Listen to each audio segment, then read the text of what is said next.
એટલે આ અંકને કયો અંક કહેવાય? છગડ એકડ 61. છગડ એકડ 61. 61 પછી શું આવે? તો છગડ બગડ 62. છગડ બગડ 62. છગડ એકડ 61. છગડ બગડ 62. 62 પછી કઈ સંખ્યા આવે? તો છગડ ત્રગડ 63. છગડ ત્રગડ 63. 61 62 63. 63 પછી કઈ સંખ્યા આવે? છગડ ચોગડ 64. છગડ ચોગડ 64. 64 પછી કઈ સંખ્યા આવે? તો છગડ પાંચડ 65. છગડ પાંચડ 65. 61 62 63 64 અને 65. 65 પછી કઈ સંખ્યા આવે? તો 2 છગડા 66. 2 છગડા 66. 66 પછી 67. છગડ સાતડ 67. છગડ સાતડ 67. 65 66 67. 67 પછી કઈ સંખ્યા આવે? તો છગડ આઠડ 68. છગડ આઠડ 68. 67 68 પછી સંખ્યા કઈ આવશે? તો છગડ નવ્વડ 71. છગડ નવ્વડ 71. અને લાસ્ટમાં કઈ સંખ્યા આવશે? તો સાંકળે ને મીંડે 70. સાંકળે ને મીંડે 70. બરાબર. હવે આપણે શીખીશું આના આધારે ખૂટતી સંખ્યા.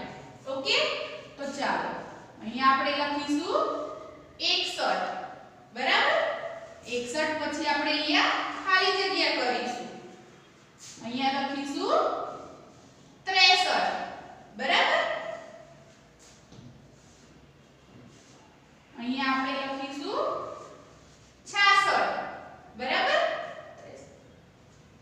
અહીંયા લખીશું, ફરી આપણે ખાલી જગ્યા કરીશું.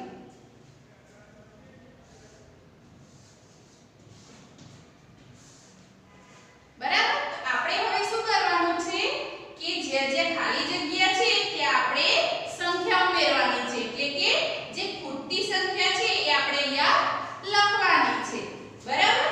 તો ચાલો અહીંયા જોઈએ કે છગડ એકડ 61 છે.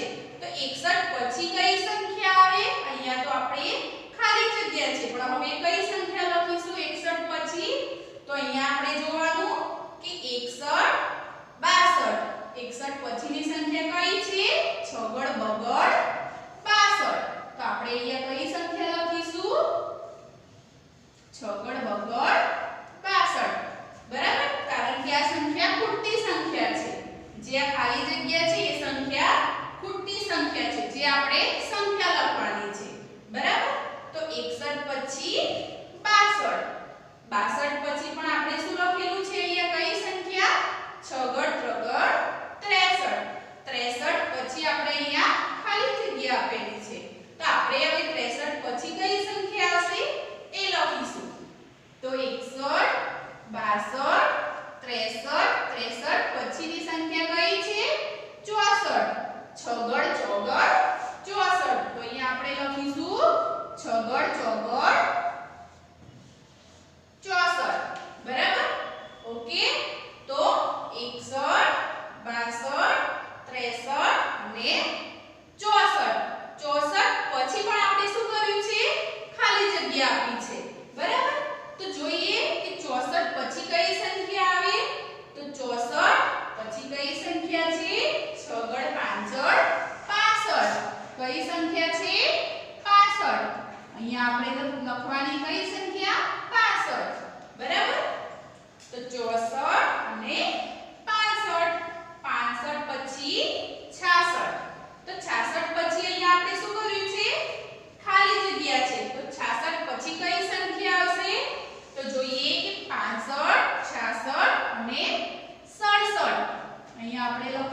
હવે આપણે ફરી એકવાર જોઈએ બરાબર તો અહીંયા 61